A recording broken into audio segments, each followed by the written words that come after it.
هو الذي أنزل عليك الكتاب منه آيات محكمات هن أم الكتاب.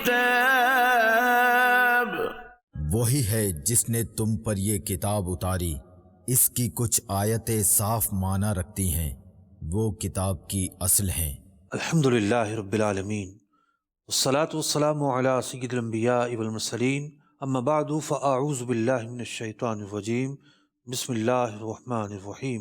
محترم ناظرین کرام، آپ دیکھ رہے ہیں پروگرام احکام قرآن، اور جیسا کہ آپ جانتے ہیں کہ اس پروگرام میں آیات احکام کی تفسیر بیان کی جاتی ہے۔ سورہ انفال تسلسل کے ساتھ چل رہی ہے، اور یوں کہہ لیجئے کہ سورہ انفال کی آج آیت احکام کے اعتبار سے آخری آیات ہیں۔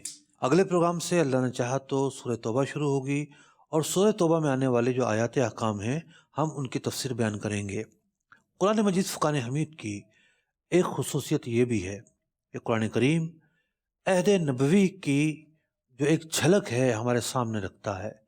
قرآن کریم کی آیات کا جب ہم شان نزول دیکھتے ہیں تو عہد نبوی میں کیا کیا واقعات رونما ہوئے، کیا باتیں رونما ہوئیں، ابتدائی احکام کیا تھے، پھر اس کے بعد کیا احکامات بیان کیے گئے، نبی اکرم علیہ الصلوۃ والسلام کا طرز عمل، صحابہ اکرام علیہم رضوان کا مختلف چیزوں کے حوالے سے کیا طرز عمل تھا۔ یعنی قرآن کی آیت، اس کا حکم اپنی جگہ پر ہے، لیکن جب ہم اس کی تفسیر سنتے ہیں، پس منظر جانتے ہیں، جب ہمیں بیک گراؤنڈ پتہ چلتا ہے، تو ہمارے سامنے یوں سمجھیے کہ سیرت نبوی اور عہد صحابہ جو تھی اس کے بہت سارے زاویے سامنے آتے ہیں۔ صحابہ اکرام علیہ رضوان، ان کا کردار کیا ہوا کرتا تھا، وہ کس طرح کس جذبات کے حامل ہوا کرتے تھے، نبی اکرم علیہ السلام کے کتنے مطیع اور فرمانبردار ہوا کرتے تھے۔ آج جو آیات مبارکہ ہیں، سورہ انفال کی آیت نمبر 67، 68 اور 69، یعنی 67، 68 اور 69، ان تین آیات مبارکہ میں اللہ رب العزت نے کیا ارشاد فرمایا، پہلے تلاوت سنتے ہیں اور اس کے بعد آگے چلیں گے۔ قرآن کی روشنی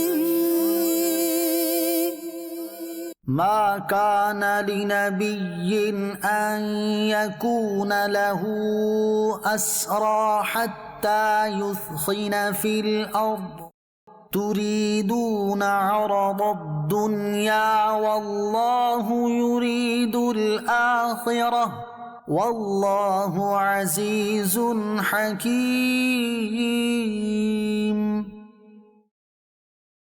کسی نبی کو لائق نہیں کہ کافروں کو زندہ قید کرے جب تک زمین میں ان کا خون خوب نہ بہائے۔ تم لوگ دنیا کا مال چاہتے ہو اور اللہ آخرت چاہتا ہے، اور اللہ غالب حکمت والا ہے۔ لولا كتاب من الله سبق لمسكم فيما أخذتم عذاب عظيم۔ اگر اللہ پہلے ایک بات لکھ نہ چکا ہوتا تو اے مسلمانوں، تم نے جو کافروں سے بدلے کا مال لے لیا اس میں تم پر بڑا عذاب آتا۔ محترم ناظرین کرام، ان آیات مبارکہ کے تحت کن نکات پر بات ہوگی، آئیے اس کی فہرست ملاحظہ کرتے ہیں۔ قرآن کی روشنی۔ آیات مبارکہ کے ضمن میں زیر بحث لائے جانے والے اہم نکات: نمبر 1، جنگی قیدیوں کے فدیے کے احکام۔ نمبر 2، اجتہاد کے احکام۔ نمبر 3، حنفی، مالکی، شافعی، حنبلی 4 فقہی مذاہب کیوں بنے۔ نمبر 4، کیا قرآن و حدیث کے ہوتے ہوئے اجتہاد ہو سکتا ہے۔ نمبر 5، موافقات سیدنا عمر رضی اللہ عنہ سے کیا مراد ہے۔ آپ نے فہرست ملاحظہ کی۔ ہمارا سب سے پہلا نقطہ ہے اس آیت مبارکہ کا شان نزول۔ جیسا کہ آپ جانتے ہیں کہ یہ پوری سورہ انفال جو ہے، جو معرکہ بدر ہوا اس واقعے کے بعد یہ آیت مبارکہ نازل ہوتی ہے، اور اس کی بہت ساری جو آیات ہیں واقعہ بدر کی حقیقت، اس میں پیش آنے والے واقعات کی تفصیل بیان کر رہی ہوتی ہیں۔ اب واقعہ بدر جب ہو جاتا ہے، ہوتا یہ ہے کچھ کفار مارے جاتے ہیں اور کچھ کفار قیدی بنا کر پیش کر دیے جاتے ہیں۔ وہ قیدی نبی اکرم علیہ الصلوۃ والسلام کی بارگاہ میں موجود ہیں۔ نبی اکرم علیہ الصلوۃ والسلام ان قیدیوں کے بارے میں اپنے اصحاب سے مشورہ کرتے ہیں۔ حضرت صدیق اکبر رضی اللہ تعالیٰ عنہ سے مشورہ طلب کیا جاتا ہے تو آپ ارشاد فرماتے ہیں، یا رسول اللہ صلی اللہ علیہ وسلم، یہ آپ کی قوم کے لوگ ہیں، انہیں فدیہ لے کر چھوڑ دیا جائے، ممکن ہے یہ لوگ بعد میں اسلام لے آئیں اور ان لوگوں کو اسلام میں آ کر دین کی خدمت کا موقع ملے۔ حضرت سیدنا عمر فاروق رضی اللہ تعالیٰ عنہ سے جب پوچھا گیا، انہوں نے عرض کیا، یا رسول اللہ صلی اللہ علیہ وسلم، ان لوگوں نے آپ کی تکذیب کی ہے اور آپ کو مکہ مکرمہ میں رہنے نہ دیا۔ یا رسول اللہ، یہ لوگ تو کفار کے سردار ہیں، ان کی گردن اڑا دی جائے۔ اللہ رب العزت نے آپ کو فدیہ سے غنی کیا ہے، یعنی کوئی ایسا حکم آپ کو نہیں دیا ہے۔ اچھا، اس کے اندر کئی ایسے افراد تھے جو نبی اکرم علیہ الصلوۃ والسلام کے رشتہ دار تھے۔ حضرت عباس حضور کے چچا تھے، حضرت عقیل حضرت علی رضی اللہ تعالیٰ عنہ کے بھائی تھے، اسی طریقے سے حضرت ابوبکر صدیق رضی اللہ عنہ کے بیٹے تھے، اور بھی کئی صحابہ کے عزیز تھے۔ حضرت عمر فاروق عرض کرتے ہیں، یا رسول اللہ، عباس کو آپ سنبھالیے، عقیل علی کے حوالے کیجئے۔ اسی طریقے سے باقیوں کے نام لیتے ہیں اور ان کی گردن اڑا دیتے ہیں۔ نبی اکرم علیہ السلام نے باہم مشورہ کیا، اور مشورے کے بعد آپ علیہ الصلوۃ والسلام کی رائے بھی وہی قائم ہوئی جو حضرت صدیق اکبر رضی اللہ تعالیٰ عنہ نے دی تھی۔ چنانچہ فیصلہ یہ ہوا کہ فدیہ لینے کے بعد انہیں آزاد کر دیا جائے۔ اب جب یہ فیصلہ ہو چکا تو اس کے بعد یہ آیت مبارکہ نازل ہوتی ہے۔ اللہ رب العزت ارشاد فرماتا ہے، ما کان لنبی ان یکون لہ اسریٰ، کہ اللہ کے نبی کی یہ شان ہونی چاہیے کہ یسخن فی الارض، کہ کفار سے جب مقابلہ ہوتا ہے، ان سے جنگ ہوتی ہے تو کفار کا خون بہایا جائے، جو قیدی ہیں قیدی نہ بنائے جائیں، یعنی جو قیدی بنائے جانا، قیدیوں سے فدیہ لینا، اس بارے میں اللہ رب العزت کی طرف سے ایک حکم آتا ہے، اور جو فیصلہ ہوا اس فیصلے کو پسند نہیں کیا جاتا۔ اب یہ ایک تفسیر کے مطابق میں اس کی جو توضیح ہے اور تشریح ہے وہ عرض کر رہا ہوں۔ پھر صحابہ اکرام علیہم رضوان سے خطاب ہوتا ہے، تریدون عرض الدنیا، یعنی بہت سارے افراد نے جو ہے وہ مشورے دیے تھے۔ حضرت صدیق اکبر رضی اللہ تعالیٰ عنہ کا جو مشورہ تھا وہ للہیت پر مشتمل تھا، ان کا مشورہ کوئی ایسا نہیں تھا کہ ان کی ذات پر مشتمل ہو۔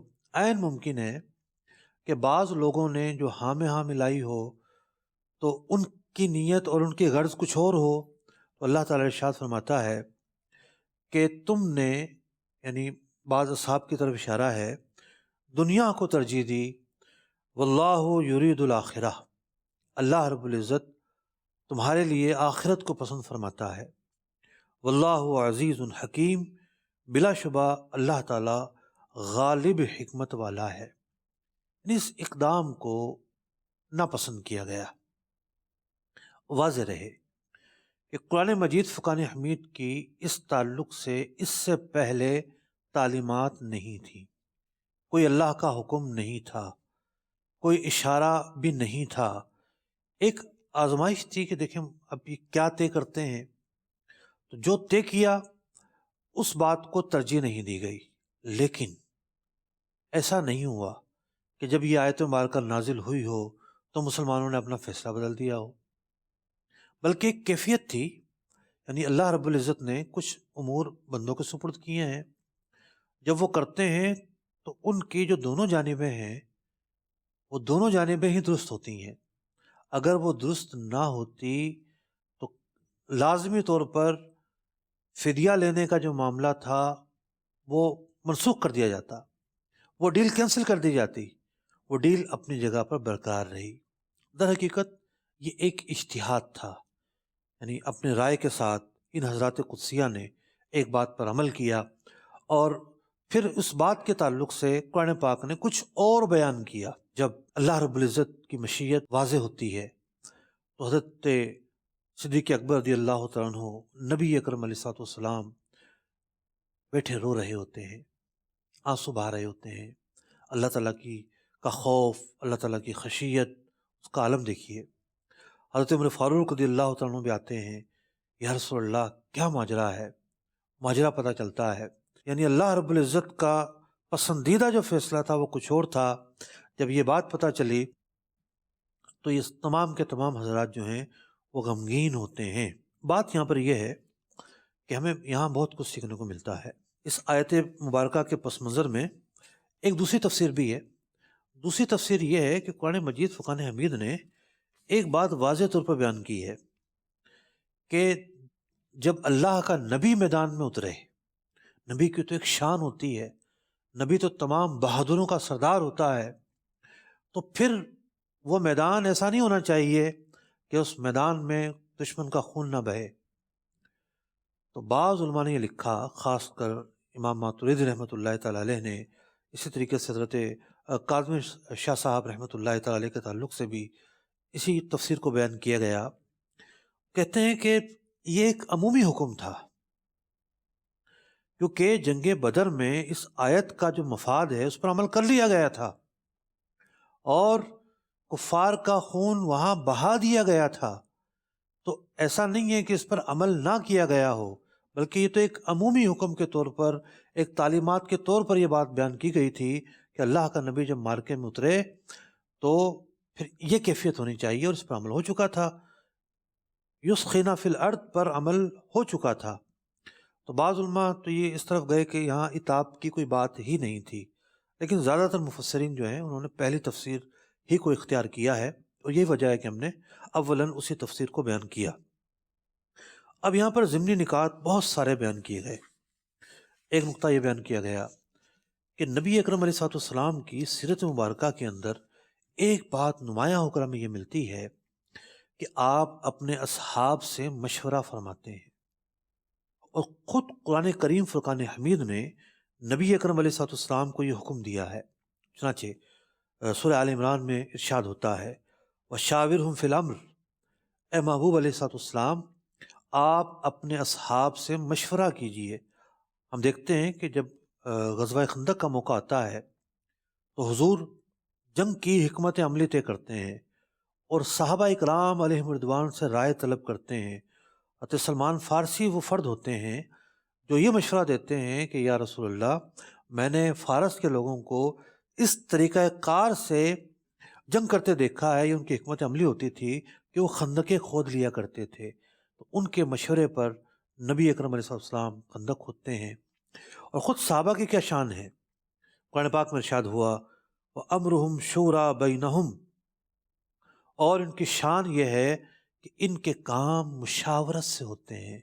خود جس صورت کا یہ آیت مبارکہ حصہ ہے اس صورت کا نام ہی شورا ہے، یعنی یہ اتنا عظیم امر ہے۔ تو نبی اکرم علیہ السلام بارہا باوجود اس کے کہ آپ عقل کے پہاڑ ہیں، دنیا میں یعنی مخلوق میں سب سے زیادہ عقل نبی اکرم علیہ السلام کو دی گئی ہے، اس کے باوجود آپ کا یہ اسلوب تھا کہ آپ اصحاب سے مشورہ فرمایا کرتے تھے۔ تو اس موقع پر بھی آپ نے مختلف صحابہ کی رائے لیں، اور حضرت صدیق اکبر رضی اللہ عنہ کی بھی ایک رائے تھی، نبی اکرم علیہ السلام نے بھی اسی رائے پر عمل کیا۔ تو پتہ ہی چلا کہ مشورہ کرنا نبی اکرم علیہ السلام کی سنت مبارکہ ہے۔ اور ایک حدیث پاک میں حضور علیہ السلام نے ارشاد فرمایا جب تمہارے حاکم اچھے لوگ ہوں، تمہارے مالدار سخی ہوں، اور تمہارے کام باہم مشورے سے ہوتے ہوں، تو زمین کا ظاہر اس کے باطن سے تمہارے لیے زیادہ بہتر ہے، اور جب تمہارے حاکم شریر لوگ ہوں، تمہارے مالدار بخیل ہوں، تمہارے معاملات عورتوں کے سپرد ہوں، اس وقت زمین کا پیٹ تمہارے لیے اس کے ظاہر سے زیادہ بہتر ہے۔ یعنی پھر تمہیں خلوت نشینی اختیار کر لینی چاہیے، یا پھر یہ ایک مطلب یہ ہو سکتا ہے کہ اب دنیا ایسی نہیں رہی کہ اس میں کوئی اچھا ماحول ہو۔ اور بھی بہت کچھ بیان کیا جا سکتا ہے مشورے کے تعلق سے، لیکن یہ ایک ضمنی نقطہ تھا، اس ضمنی نقطے کے پس منظر میں ہم نے اس بات کو بیان کیا۔ اب جو پہلی تفسیر تھی، اس بات کو ناپسند کیا گیا کہ کفار کے قیدی بنائے جائیں، اور قیدی بنا کے پھر فدیہ وغیرہ کا معاملہ آئے، بلکہ مارکہ جنگ جو تھا وہی گرم ہونا چاہیے، لیکن بعد میں چونکہ اس وقت ماجرا یہ تھا کہ مسلمان تھوڑے سے تھے، کفار بہت زیادہ تھے، لیکن بعد میں یہ ہوتا ہے کہ مسلمانوں کو اس بات کی اجازت دے دی جاتی ہے کہ وہ کفار کو قیدی بھی بنائیں اور چاہیں تو انہیں بغیر فدیے کے آزاد کر دیں اور چاہیں فدیہ لے کے آزاد کر دیں۔ چنانچہ اللہ رب العزت ارشاد فرماتا ہے اور اب تمہیں اس بات کا اختیار ہے کہ جو قیدی بنا لیے جائیں ان کو چاہے تو فدیہ لے کر آزاد کر دو اور چاہے تو بغیر فدیہ لیے احسان کے طور پر آزاد کر دو۔ پتہ یہ چلا کہ قرآن مجید کی جو آیات ہیں، ابتدائی زمانے کے جو احکام ہیں کچھ بعض اوقات مختلف ہوتے ہیں، پھر ان کی تفصیل دیگر آیات میں ہوتی ہیں۔ کسی ایک آیت کا ترجمہ پڑھ کے مطلب اخذ نہیں کیا جا سکتا اور نہ ہی ایک آیت کو سامنے رکھتے ہوئے نتائج اخذ کیے جا سکتے ہیں۔ اب اس آیت مبارکہ کے ضمن میں کچھ اور بڑے ہی اہم موضوعات ڈسکس ہوتے ہیں۔ وہ موضوعات یہ ڈسکس ہوتے ہیں کہ حضرات صحابہ اکرام علیہم رضوان عظیم الشان لوگ تھے اور ان کی کیٹیگری تھی، مطلب فوق کل ذی علم علیم۔ ہر طبقے میں ہوتا ہے کہ جب بہت سارے لوگ ہوں تو ان میں طبقات ہوتے ہیں، بعض سے اعلیٰ ہوتے ہیں، اور اللہ کے نزدیک جو بلندی کا معیار ہے، ان اکرمکم عند اللہ اتقاکم، سب سے زیادہ جو پرہیزگار ہے یا سب سے زیادہ جو علم والا ہے وہ اللہ کے ہاں زیادہ مقام اور مرتبے والا ہوتا ہے۔ تو یہی وجہ ہے کہ بعض صحابہ وہ تھے جو اہل افتاء تھے، مجتہد تھے، اجتہاد فرمایا کرتے تھے۔ یہ جو چار مذاہب بنے نا، فقہ مالکی، فقہ حنفی، فقہ شافعی، اس چار مذاہب کے بننے کی وجہ یہ ہے کہ بہت سارے امور کے اندر حضرات صحابہ اکرام علیہم رضوان کا اپنا اپنا موقف ہوتا تھا۔ جب حدیث کی بڑی کتابیں ہم پڑھتے ہیں تو امام بخاری کے استاد ہیں امام عبدالرزاق، ان کی کتاب پڑھیے مصنف ابن ابی شیبہ پڑھیے، تو پورے چیپٹر ہوتے ہیں کہ جناب حضرت عمر فاروق کا موقف، حضرت عائشہ رضی اللہ تعالیٰ عنہا کا موقف، حضرت صدیق اکبر رضی اللہ عنہ کا موقف، دیگر صحابہ کا موقف۔ تو خود صحابہ اکرام علیہ رضوان کے درمیان وہ امور جو نبی اکرم علیہ السلام سے منقول نہیں ہوئے، ڈفرینٹ اوپینین ہوا کرتا تھا۔ تو ائمہ نے، جو ائمہ مکہ مکرمہ میں گئے، حضرت ابن عباس رضی اللہ تعالیٰ عنہ اور جو آپ کے رفقا ہوا کرتے تھے، جیسے امام شافعی نے ان کا موقف لیا ہے، امام مالک رضی اللہ تعالیٰ عنہ نے جو مدینہ منورہ میں صحابہ تھے، آپ ان سے فیضیاب ہوئے، ان کے جو دلائل اور ان کا جو موقف تھا آپ نے ان کی پیروی کی۔ امام اعظم ابو حنیفہ رضی اللہ تعالیٰ عنہ، مرکز علم، باب علم، حضرت علی المرتضیٰ کرم اللہ وجہہ الکریم، آپ نے کوفہ کو دارالخلافہ بنایا۔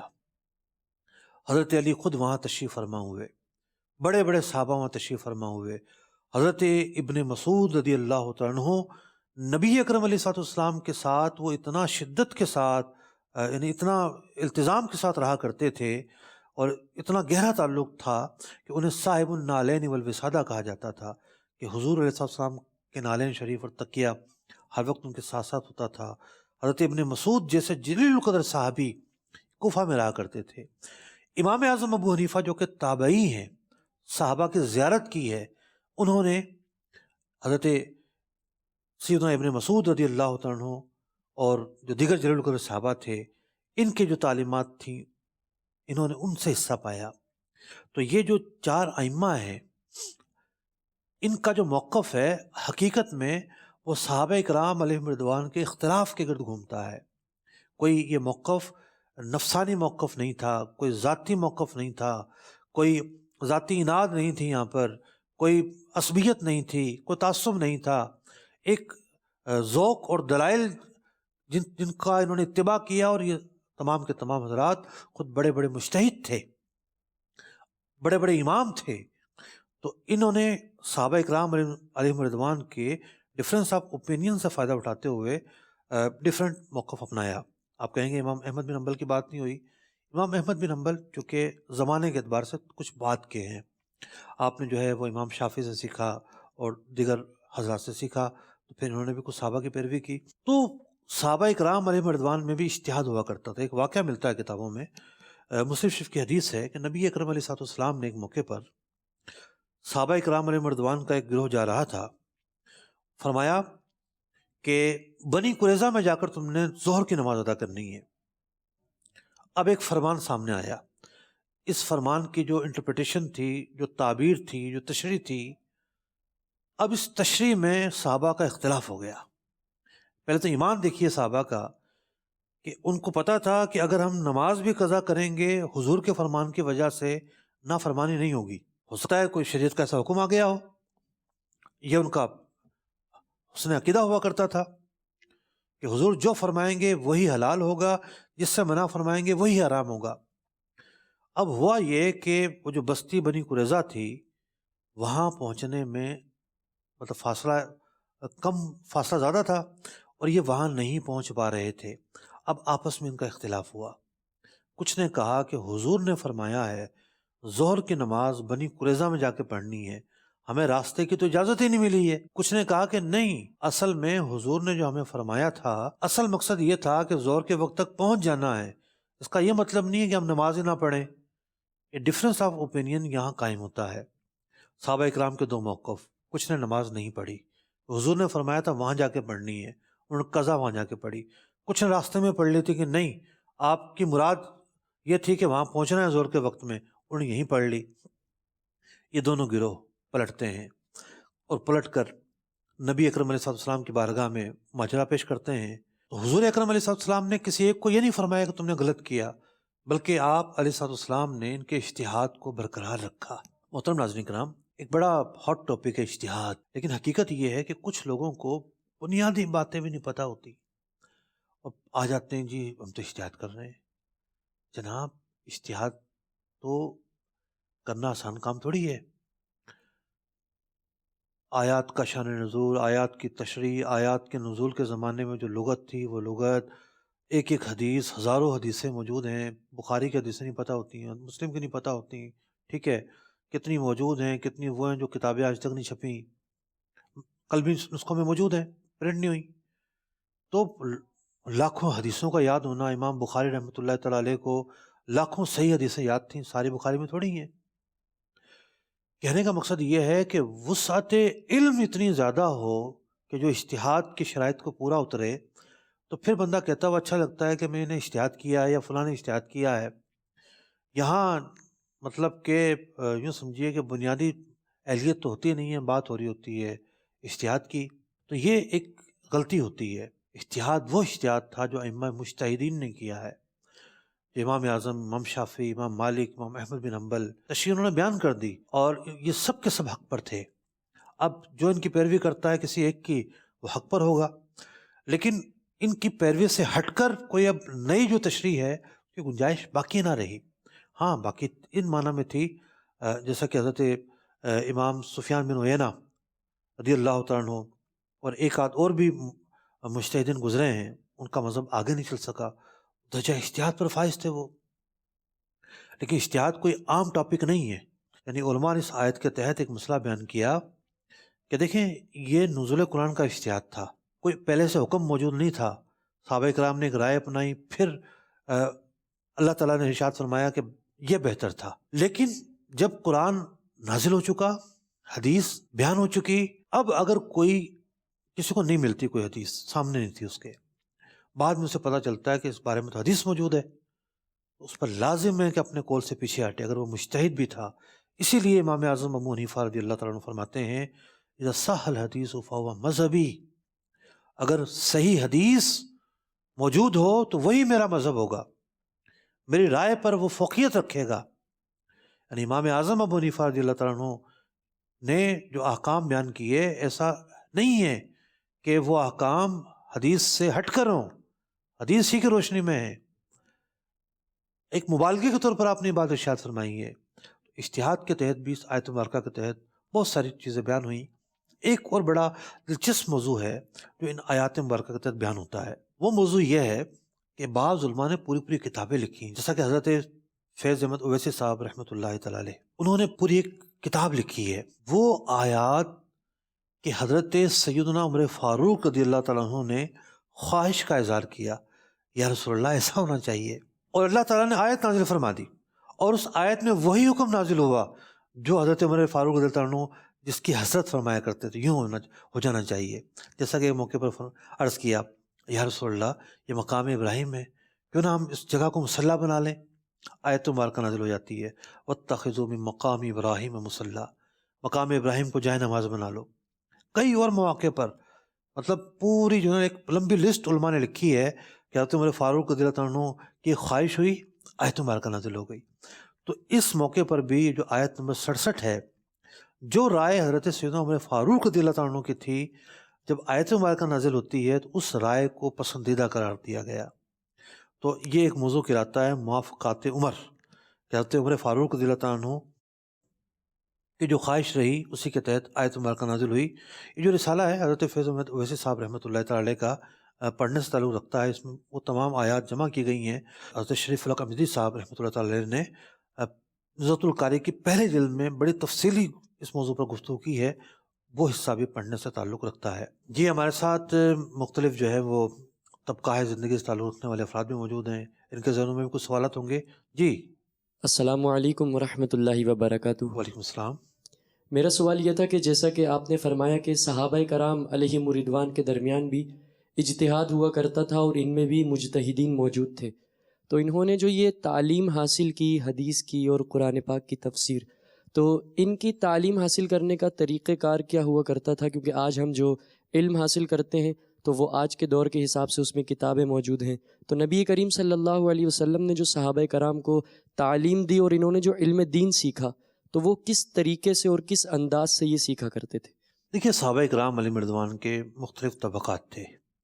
کچھ صحابہ وہ تھے جو دور دراز علاقوں میں رہتے تھے، کبھی کبھی بارگاہ رسالت میں حاضر ہوتے چلے جاتے. بعض تو ایسے تھے کہ چند ایک بار ہی آئے اور چلے گئے اپنے اپنے گاؤں میں. اہم مواقع پھر ملا کرتے تھے، جیسا کہ حجۃ الوداع کے موقع پر صحابہ کرام علیہم رضوان سارے کے ساتھ جمع ہوتے ہیں. اسی طرح کسی کے ہاں حضور علیہ السلام تشریف لے جائیں، بارہا آپ علیہ السلام نے سفار فرمائے، آپ حنین تشریف لے گئے، آپ جو ہیں وہ دیگر علاقوں میں تشریف لے گئے. تو یوں مختلف مواقع پر ان کی ملاقات ہوتی تھی، مستقل نہیں رہا کرتے تھے. کچھ وہ تھے جو سفر و حضر میں نبی اکرم علیہ السلام کے ساتھ ہی رہا کرتے تھے، آیات ان کے سامنے نازل ہوتی تھیں، حضور علیہ السلام ان آیات کا معنی بیان کرتے تھے. اس کے علاوہ جو فرامین تھے براہ راست نبی اکرم علیہ السلام سے سنا کرتے تھے. تو حضرت ابو ہریرہ رضی اللہ تعالیٰ عنہ کیا ارشاد فرماتے ہیں؟ ارشاد فرماتے ہیں کہ یعنی اپنے ساتھیوں سے مخاطب ہوتے ہوئے کہ تم لوگ جو ہیں وہ بازاروں میں ہوتے ہو، کام کاج کر رہے ہوتے ہو، میں جو ہوں یہیں پڑا رہتا ہوں. یعنی فرماتے ہیں تمہیں شکوہ ہوتا ہے میں اتنی حدیثیں کیوں بیان کرتا ہوں، میں یہیں پڑا رہتا ہوں اور میں یہیں پڑے ہوتے ہوئے حضور علیہ السلام کا انتظار کر رہا ہوتا ہوں. تو یوں مختلف کیٹیگری ہوا کرتی تھی. جو سب سے زیادہ قریب رہے سفر و حضر میں ان کو زیادہ علم حاصل ہوا. تو یہ ایک توجیہ ہے. اگلے آیت مبارک طرف بڑھتے ہیں. اللہ رب العزت ارشاد فرماتا ہے لولا کتاب من اللہ سبق، اگر اللہ کی طرف سے فیصلہ نہ ہو چکا ہوتا، لمسکم فیما اخذتم عذاب عظیم، تو اللہ کا عذاب تمہیں پہنچ سکتا تھا. اب کیا مطلب ہے اس کا؟ یعنی اللہ کا عذاب پہنچتا، کیا مطلب ہے اس کا؟ علماء نے 3 تعبیریں بیان کی ہیں. ایک مطلب تعبیرات تو مختلف ہیں، 3 سے بھی زیادہ ہیں، خلاصہ عرض کر رہا ہوں. یعنی سمرقندی اور خازن وغیرہ میں یہ سب چیزیں بیان کی گئیں. ایک بات یہ بیان کی کہ اللہ رب العزت نے چونکہ یہ بات پہلے ہی بیان کر دی ہے، یعنی پہلے بیان کر دینے سے مراد یہ ہے کہ لوح محفوظ میں لکھی ہو کہ اجتہادی فیصلے میں پکڑ نہیں ہوگی. تو اس آیت مبارکہ میں اس بات کی طرف اشارہ موجود ہے. ایک تعبیر یہ ہے کہ چونکہ اہل بدر پر کوئی عذاب نہیں ہوگا، یہ لکھا جا چکا ہے لوح محفوظ میں، اس لیے یہاں اگر ناپسند فیصلے کی طرف بھی بعض صحابہ گئے اس پر پکڑ نہیں ہوگی. اور ایک قول یہ مراد ہے پچھلی ساری امتوں میں مال غنیمت حلال نہیں رہا، لیکن اس امت میں مال غنیمت حلال قرار دیا گیا. اس لیے جو ہے مال غنیمت کی طرف اشارہ ہے کہ یہ تمہارے لیے حلال کر دیا گیا. پچھلی امتوں میں جو ہوتا تھا آگ آتی تھی لے جاتی تھی، یہاں ایسا ماجرا نہیں ہوا. اسی لیے جو ہے آیت میں بطور خاص مال غنیمت کا تذکرہ کیا گیا. آئیے آیت نمبر 69 کی تلاوت سنتے ہیں. فَكُلُوا مِمَّا غَنِمْتُمْ حَلَالًا طَيِّبًا وَاتَّقُوا اللَّهَ إِنَّ اللَّهَ غَفُورٌ رَحِيمٌ۔ تو کھاؤ جو غنیمت تمہیں ملی، حلال پاکیزہ، اور اللہ سے ڈرتے رہو، بے شک اللہ بخشنے والا مہربان ہے۔ جی محترم ناظرین کرام، آپ نے آج کی 3 جو آیات مبارکات تھیں ان کی تفسیر جانی، ان کی تشریح جانی، اور اس کے تحت ایک تفصیلی کلام سننے کو ملا۔ اللہ رب العزت سے دعا ہے کہ اللہ تعالیٰ قرآن پاک کا فہم عطا فرمائے، آمین بجاہ نبی الامین صلی اللہ تعالیٰ علیہ وسلم۔ فہم قرآن کا مجھ کو میرے مولا عطا کر دے، پڑھوں سمجھوں عمل کا بھی مجھے یا رب تو جذبہ دے۔